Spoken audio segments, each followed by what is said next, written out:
So the common gym row, I think there's a lot of people that go to the gyms and they do these rows, very important movement, very foundational, fundamental movement, and they use the dumbbells, they use the barbells, and they use machines. But I believe that they mindlessly go through these movements, just kind of waving their arms, doing whatever is necessary to complete the task without really focusing on what is actually happening in a row. So today what we're going to do is we're going to go through one of our favorite movements here, the tall split kneeling one arm row. This tall split kneeling one arm row is going to be very helpful in regaining shoulder mobility, hip mobility, and core stability. So what I'm going to say is, if you're lacking in hip mobility, if your hips are really tight, you should do it. Do it. If you're lacking in shoulder mobility, if you got really rounded shoulders, your posture, things like that, you should probably do it.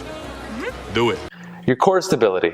If it's really hard for you to hold a nice position because of weak abs, your trunk's inability to fire when necessary, you should do it.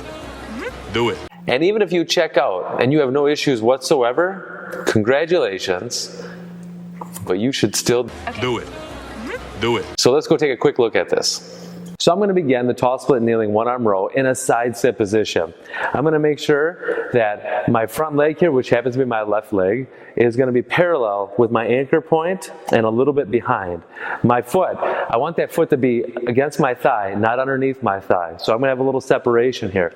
For this, I'm going to be using a band. Now in common gym settings, in case you don't have bands available or you don't have access to it at the time, you can use the cable systems that they have, the pulleys. I like the band because with that band, as we row back, the resistance increases, which puts a little bit more emphasis on that trunk stabilization, that core engagement. So from this position, I'm going to use my post arm and I'm going to roll on up onto my knees, and I want to create a triangle here, keeping everything in line. So I don't want that back foot to scoop back. I need that back foot to stay right in position. Now I'm going to go ahead, I'm going to find enough resistance through that band, and what I'm going to ask is that your upper body, your midline, the middle of your body, stays upright and perpendicular to the floor. That band wants to pull me forward, but I have to really engage my glutes, extending those hips and holding that position. I'm going to keep those ribs down the entire time. So I don't want to arch the back, and keep a good spine stabilization through the trunk. Now I'm going to let that band turn me, but I'm not going to let the band pull me forward. Keeping that middle line of my body perpendicular, I'm going to slowly row that band across my body as I reach with my free arm. Really reaching for that anchor point. I'd like to see that shoulder come in contact with the band for a little extra shoulder mobility. After I'm done rowing the band, I'm going to return it back, keeping that perpendicular position. So I'm not letting the band pull me once again. I really need to maintain integrity through the trunk and through the glutes. Again, I want to relax now. What I don't want to do is come here and go right back into that row.